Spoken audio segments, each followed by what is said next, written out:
সবাইকে ঈদ মোবারক। আসসালামু আলাইকুম। সবাই কেমন আছেন? আলহামদুলিল্লাহ আমরাও ভালো আছি। আমার ভিডিওটা যেখান থেকে দেখছেন আশা করছি আপনারা অনেক বেশি ভালো আছেন।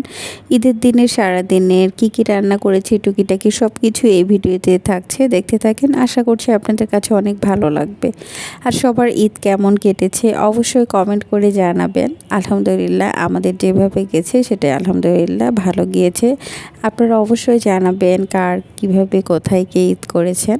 আর আমি ঈদের আগের দিন নবাবী সেমাই রান্না করে রেখেছিলাম। এবার না, আমি বারবারই অনেক রান্না ঈদের আগের দিন করে রাখি, দুই একটা ঈদের দিন আমি করি, সবসময় এটা করি। ঈদের দিন আসলে সারাদিন রান্নাঘরে থাকতে আমার ভালো লাগে না, আমি আগের দিন রাতেই করে রাখি। সকালে হয়তো পোলাও আর লাচ্চা সেমাই এই দুইটা হয়তো বাদ রাখি সব সময়। আর আগের দিন আমি নবাবী সেমাইটা রান্না করব। এবার আমি প্রথম করেছি, আসলে আমি খেয়েছিলাম কিন্তু করি নাই, এবারই প্রথম ইচ্ছে করছিল, যদিও শরীরটা খারাপ ছিল।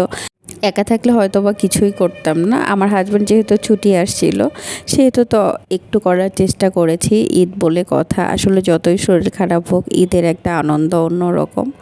শরীর খারাপ থাকলে আসলে কোনো কিছুই ভালো লাগে না, তারপরেও চেষ্টা করেছি যতটুকু না করলেই না ততটুকুই করেছি। আর এদিকে আমি দুধটা এখন সুন্দর করে জ্বালায় সব কিছু রেডি করে নিব। আর এর মধ্যে কর্নফ্লাওয়ার দিতে যেয়ে দেখি কর্নফ্লাওয়ার পরিমাণ খুবই কম ছিল, একটু বেশি হলে ভালো হতো, একটু গাঢ়টা তাড়াতাড়ি হয়ে যেত। আসলে অনেক গুঁড়া দুধ, তারপরে কনডেন্স মিল্ক 4 ভাগে 3 ভাগে দিয়ে দিয়েছিলাম, তারপর একটু টাইম লাগছিল, কিন্তু রাত হয়ে গিয়েছিল তো অনেকটাই, রাত 11টা পার হয়ে গিয়েছিল, 11:30 পার। এই জন্য আমার হাজব্যান্ডকে এতটুকুর জন্যে আর নিচে যেতে বলি নাই। এই জন্য দুধটা একটু জ্বালায়ে রেডি করে নিতে আমার অনেকটাই ঘন করতে একটু বেশি টাইম লেগেছিল। আর আমার ভয়েসটা শুনেই তো বুঝতে পারতেছেন আসলেও আমার শরীরটা এখন ঠিক হয় নাই, আর অনেক কাশি। শরীর খারাপ থাকলে মন এমনিতেই খারাপ হয়ে যায়, অনেক কিছু করতে ইচ্ছে করে না, তারপরেও করেছিলাম। কারণ আমার হাজব্যান্ড যেহেতু আছে আর ঈদের দিন বলে কথা, আর আমার হাজব্যান্ড চাই ঈদের দিন আমি অনেক কিছু করি। আমি বাসায় থাকলে সব সময় কিন্তু আমি অনেক কিছুই করার চেষ্টা করি, আমার কষ্ট হইলো, কিন্তু এবার আমি তেমন কিছু করি নাই। শুধু নবাবী সেমাইটাই আমি ইচ্ছে করে করেছিলাম, বেশি করেছিলাম, কারণ মনে হচ্ছিল যে এটা ছাড়াও চলতো, কিন্তু তারপর ইচ্ছে করছিল সবাই করে। আর এবার যেহেতু আমার হাজব্যান্ড আছে, আমার হাজব্যান্ড কখনো রমজানের ঈদে আসেই না, কিন্তু এবারই অনেক দিন পরে রমজানের ঈদ করেছে। বেশিরভাগ ঈদই কুরবানি করে। কুরবানি ঈদে আসলে লোক প্রয়োজন হয়, বাবা অসুস্থ, তেমন করে কিছু করতে পারে না। এই জন্য সবসময় আমার হাজব্যান্ডকে আমি কুরবানি ঈদেই আসতে বলি, আর সে কুরবানি ঈদই করে। অনেক দিন পর রমজানের ঈদ করেছে, আসলে আসার কথা ছিল না, হঠাৎ করে কিভাবে যেন আল্লাহ ভাগ্য রেখেছে তাই চলে এসেছে। আমার শরীর খারাপ ছিল, এই জন্য সে অফিসে বলার পরে ছুটি পেয়েছিল। আসলে আলহামদুলিল্লাহ সব কিছুই আল্লাহর ইচ্ছে। কখনো কল্পনা করি নাই, ভাবি নাই যে আসলে আমার হাজব্যান্ডের ছুটি হবে, আসবে। আমি নিজেই অবাক হয়ে গেছি আমার হাজব্যান্ডের ছুটি হবে শুনে। আসলে আমি তো অসুস্থ ছিলাম, আমার শরীরটা বেশি খারাপ ছিল, আর একা একা ছিলাম, এই জন্যে আমার হাজব্যান্ড আসলে ছুটিটা করাইছে। আল্লাহর ইচ্ছেই সব কিছু হয়, আসলে আল্লাহ চাইছে বিধায় হয়েছে। আল্লাহ না চাইলে হয়তো বা আরও খারাপ দিন আমার হতো। আলহামদুলিল্লাহ একসাথে দুজন অনেক দিন পর ঈদ করেছি। আর এদিকে নবাবী সেমাইটা একদম রেডি হয়েছে, আর অনেক বেশি সুন্দর লাগছে দেখতে। আর কাঠবাদামগুলো কেটে ডেকোরেশন করার পর এর সৌন্দর্যটা যেন আরও বেড়ে গেছে আলহামদুলিল্লাহ। আর এদিকে আমি সবজি কেটে বসিয়ে দিয়েছি, মিক্সড সবজি বানাবো। আসলে তেমন কিছু তো করব না, মিক্সড সবজি করব, গরুর মাংস রান্না করব। আমি রাতেই সবজিটা সেদ্ধ করে রান্না করে রেখে দিয়েছিলাম, গরুর মাংসটাও প্রেসার কুকারে সিটি দিয়ে রেখে দিয়েছিলাম, সকালে শুধু কষিয়ে নিয়েছি। আসলে বেশি কিছু তো করব না, শরীরটা ভালো না, তারপরেও রাত হয়ে গিয়েছিল অনেকটাই। এদিকে সবজিটা এখন আমি বাগার দিয়ে নিব। আসলে এই সবজিটা না আমার খুব বেশি পছন্দ। আসলে আমার শরীরটা, পেট এবার অনেক বেশি খারাপ, সব মিলিয়ে আসলে বেশি ভালো নেই। তারপর ঈদের দিন আসলে কিছু তো করতেই হবে, আমার হাজব্যান্ড আছে, আমি একা থাকলে তো কোনো কিছুই হয়তো করতাম না।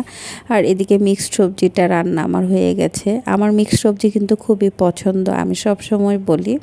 পোলাও মাংসর সাথে মিক্সড সবজি থাকলে আমার কাছে অন্যরকম একটা স্বাদ লাগে। আর এদিকে আমি গরুর মাংসটাও এখন বসিয়ে দেব। গরুর মাংসটা শুধু আমি প্রেসার কুকারে সিটি দিয়ে রেখে দিব, সকালবেলা সব কিছু ঠিক করে নিব। এদিকে আমি মাংস ধুয়ে পেঁয়াজ কেটে রেডি করে নিয়েছি, আর এখন সব কিছু দিয়ে আমি মাখিয়ে বসিয়ে দিয়েছি।